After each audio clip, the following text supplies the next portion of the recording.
Y el sentimiento de culpa que va de la mano con el remordimiento puede ser una emoción que nos llega a paralizar y tenemos que tener mucho cuidado con ello. Recuerden que en la vida siempre hay opuestos, entonces cada vez que aparece alguien con un mal manejo de los sentimientos de culpa, va a aparecer su contraparte, que es alguien con una gran capacidad de manipulación y van a coexistir los dos.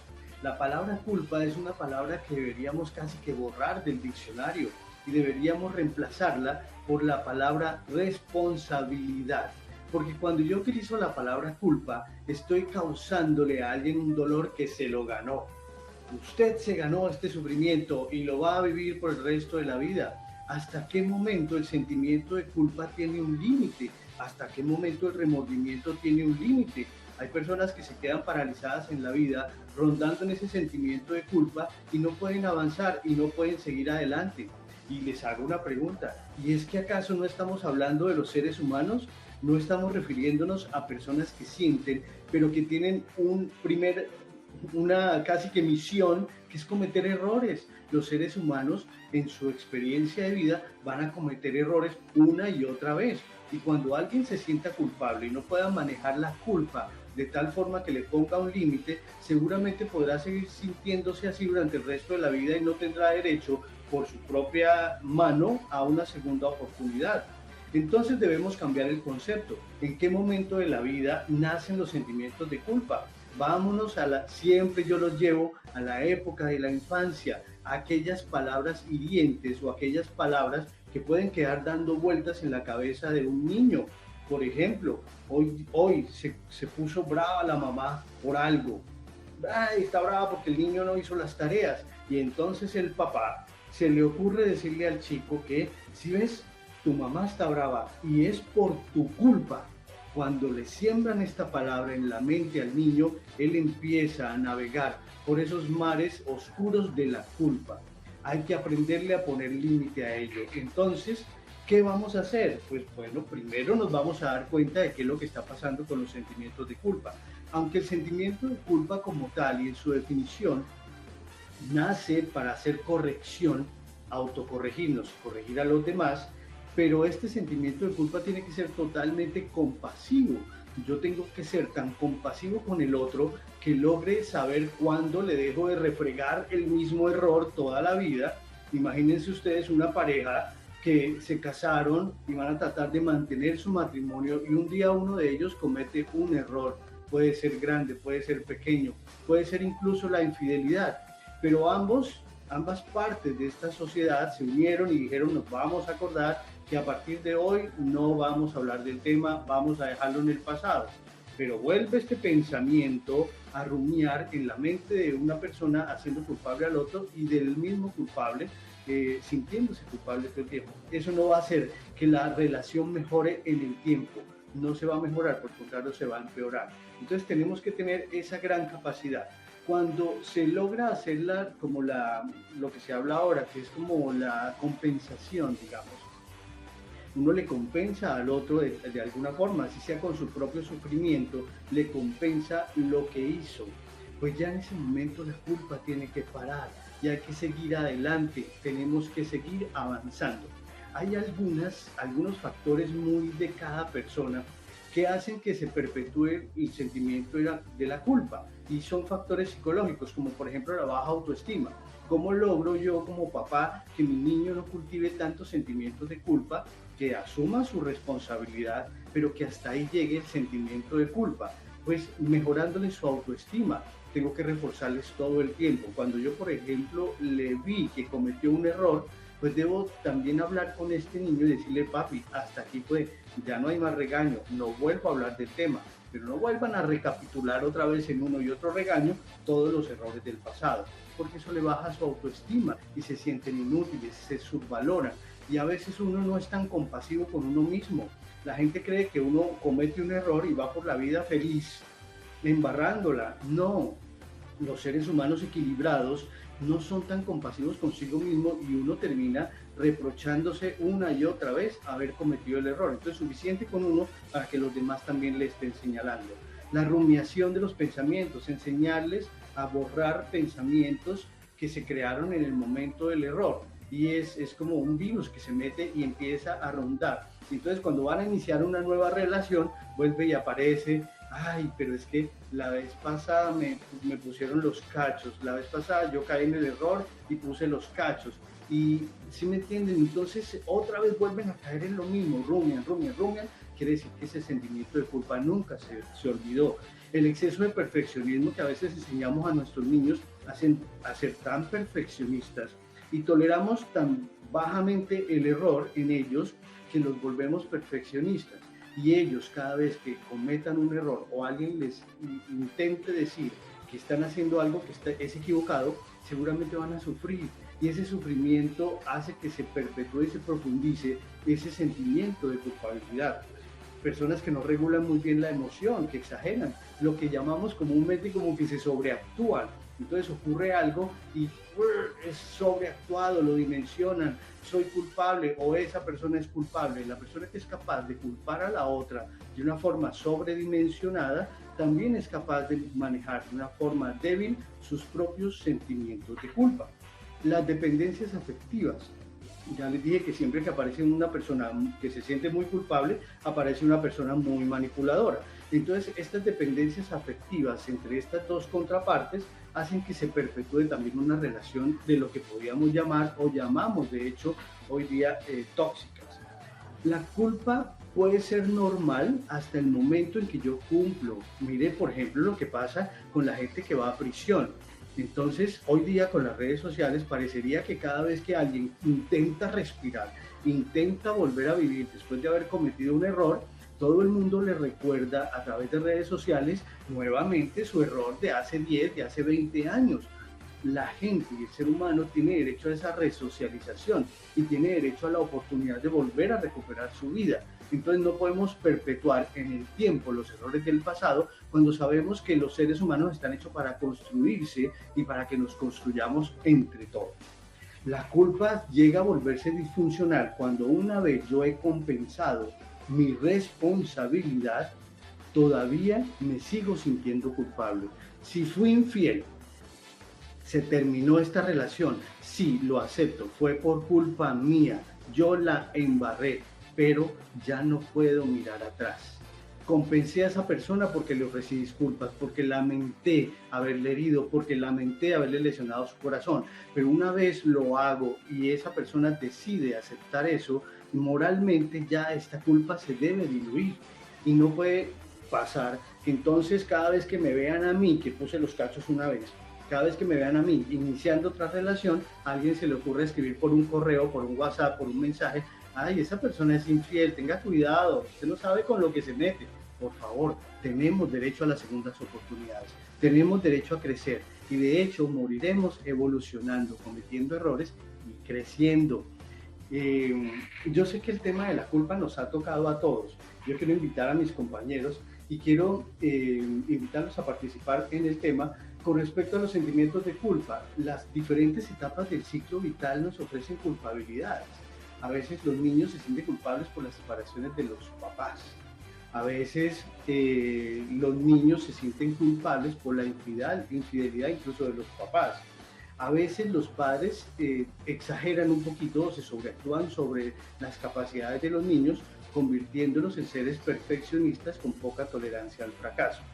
¿Qué estamos haciendo en casa? A ver, mis mamás aquí, Aleja, por ejemplo, con sus chicos, Marcelo, que también ha tenido la experiencia de padre, y algo que no dije la vez pasada es que todos, aunque no seamos padres biológicos, debemos en esta humanidad todos sentirnos papás, para que tengamos la oportunidad de orientar a todos los chicos que están alrededor nuestro, seamos tíos, seamos amigos o seamos lo que sea. Aleja, yo hablaba ahorita de las etapas del ciclo vital. ¿Cómo te ha ido en el manejo con tus chicos en la culpa, en la responsabilidad? Doctor, feliz mañana CG para usted, qué rico saludarlo. Usted sabe que como siempre me gusta muchísimo todas estas intervenciones suyas y yo creo que hay que resaltar algo que usted dijo y es que parte de que cuando llegamos a este mundo terrenal pues no, ninguno viene aprendido, por decirlo así, y es necesario equivocarnos, pero no quedarnos en esas equivocaciones y precisamente no permitir que otras personas externas estén todo el tiempo recordándonoslas, porque, o sea, yo pienso que para vivir y para aprender es necesario equivocarse. Yo creo que eso nos va forjando el camino y nos va ayudando todos los días a ser mejores personas y sobre todo a no recaer de pronto en eso que estamos haciendo. Yo soy una persona que si la embarro, pues tengo yo creo que eso es una virtud de pedir perdón, disculpas, pero no me quedo en ello, o sea, lo dejo y sigo mi vida normal. Y tampoco creo que es bueno permitir que esas personas que están afuera, como le digo, estén todo el tiempo recordándonos en qué nos equivocamos, porque creo que nadie es perfecto. Acá en este plano terrenal vinimos a equivocarnos y por ende también aprender. Entonces yo creo que eso es, me gusta mucho esta intervención que usted acaba de hacer, porque yo creo que eso nos pasa a todas las personas en nuestro diario vivir. Mira, Aleja, tú me hiciste recordar de algo importante, es el tema reputacional. Entonces, a veces cuando un ser humano comete un error, nos hemos tomado la justicia de mano propia a través del daño reputacional de la otra persona.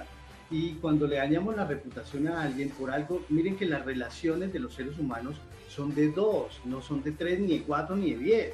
Si yo tengo una relación con una persona y me fue mal, esa persona me sacó a mí todos esos demonios que tenía dentro y me volví yo un chino malcriado con esa persona, la embarré. Pero seguramente habrá otras personas con las que he tenido una relación perfecta y me han sacado todo lo bueno de mí. Entonces, las personas con las cuales tuve mala experiencia se encargan de repartir a todo el mundo la mala reputación. Y no es así, nosotros caemos en el error, y eso pasa mucho en las redes sociales, de que cuando alguien habla mal de alguien, todos nos unimos y tomamos una posición. Y deberíamos observar, deberíamos respetar lo que están sintiendo esas dos personas, pero no deberíamos involucrarnos, sobre todo cuando no hemos sido parte de ese contexto que generó ese error y que generó un problema. Entonces, tocas algo súper importante que hay que enseñarle a los chicos desde pequeños a vivir, a observar, a no culpar. Alguien me podría decir, pero entonces el que mató a alguien, y entonces esta persona que hizo una cantidad de desastres en el mundo entero, pero de todas maneras tenemos que ser observadores objetivos y no tenemos que ser los perdonadores, ¿no? Porque a veces tenemos que perdonar lo que nos hacen a nosotros, no lo que les hacen a los otros, ¿no? Lo que me hacen a mí es lo que yo tengo que perdonar, pero yo no tengo que perdonar a alguien que no me hizo nada a mí. Simplemente debo observar, debo tomar mi posición, mi postura objetiva, debo alejar lo que me parezca que no es útil para mi vida, pero no debo hacerme parte de esta bola de nieve que profundiza el deterioro y la desocialización de un ser humano que ha cometido un error. Te veo así con el dedo así de interesado, Marcelo. ¿Qué opinas del tema? No, Doc, es que yo estaba aquí escuchándolo y ahorita que estábamos como en ese tema en específico, yo siento que la culpabilidad, Doc, sí es necesaria en una pequeña medida.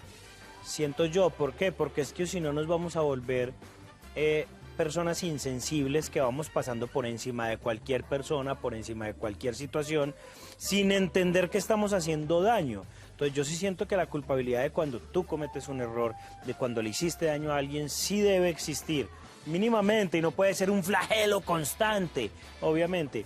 Pero yo creo que la culpabilidad sí es necesaria, Doc, o estoy muy equivocado.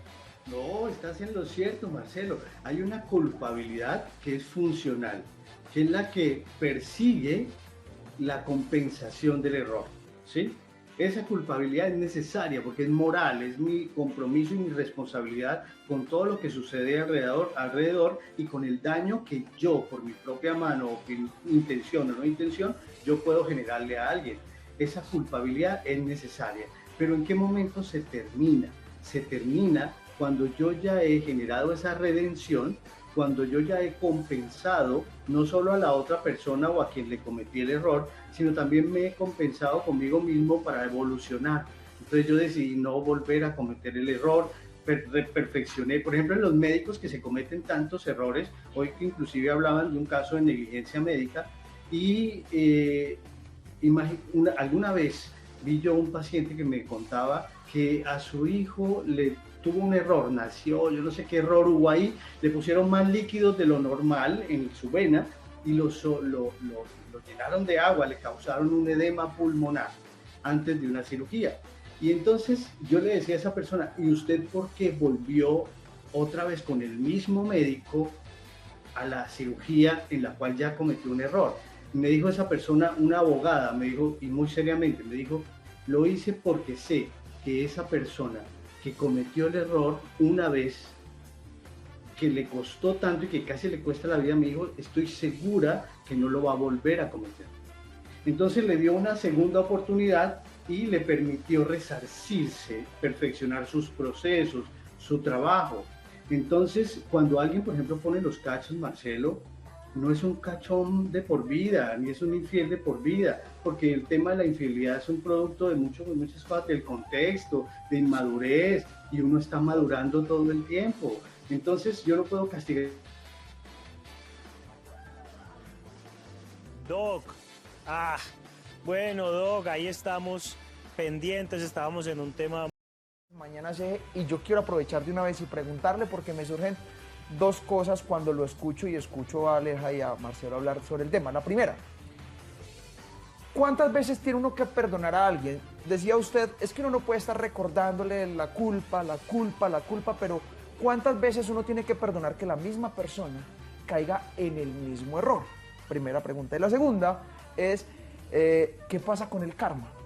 Porque una cosa es cuando la otra persona o uno se entera que esa persona cometió un error y otra cosa es cuando se comete el error pero se queda guardado, se queda callado.